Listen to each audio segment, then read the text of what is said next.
Sisters and brothers, we come a long way since 1972, but we have not reached the mountaintop. We still are not equal. Let me say that again with a heavy heart. We're still not equal. When one of our children gets shot wearing a simple hoodie, we're still not equal. When black people are still the most unemployable, most convictable, and still the poorest people in America, we're still not equal.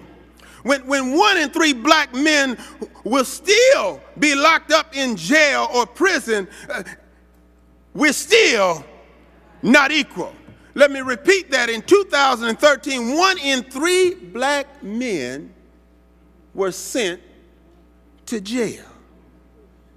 This is the 2013 that we're living in today. And we're clearly not treated equal. We still got so much work to do. We're coming up on the 50-year anniversary of the Great March on Washington. You know, the March for Jobs and Justice, that the only thing anybody can remember was I Have a Dream. Y'all remember that march? We're going to be celebrating that march, but the same issues that was going on 50 years ago are the same issues that are going on today. I tell you, I've looked at Martin Luther King's speeches over the years, and particularly over the last 2 years. And I tell you, I could just take his speeches out at any gathering that I'm in, change the day on them, and give the exact same speech about how black folks are being treated as second-class citizens in this country we call the United States of America, and even in our northern border called Canada.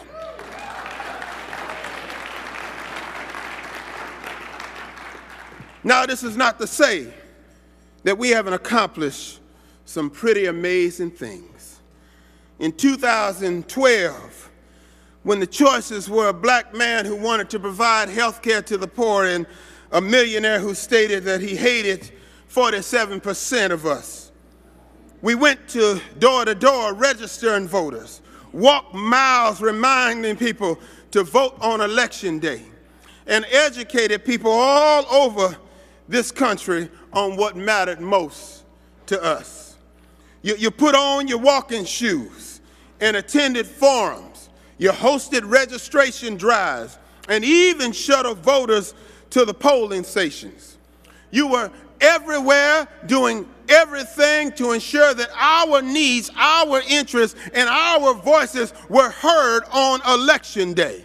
But we still have work to do. We got complacent and dropped our guard after we got my cousin Barack Obama elected for the first time. I tell you, I claim my peoples. And after we got him elected the first time, we paid the price. And we got our butts kicked in 2010 midterm elections. Now, we all sit back and say, it wasn't our fault. I didn't do nothing. Yes, it is.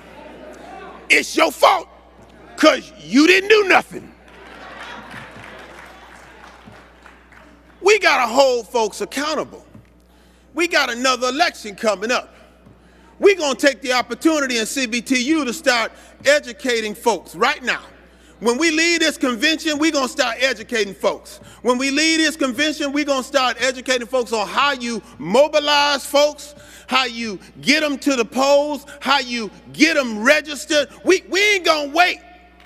We ain't going to wait to 2014.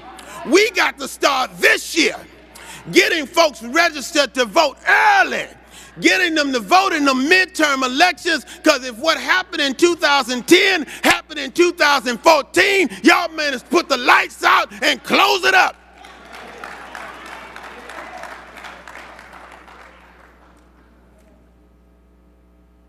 We took our public sector union jobs for granted and then endured the most brutal attacks since Reagan busted the Air Traffic Controllers Union.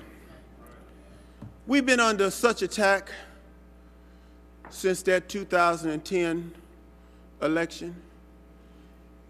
Everybody in this room has to understand the impact of non-action. Non-action, in most cases, is worse than a little action.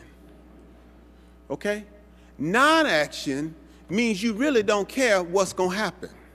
Non-action means you really don't have a say in what the politicians does. Non-action means you are letting somebody else elect who's going to tell you how you're going to live your life. That's non-action.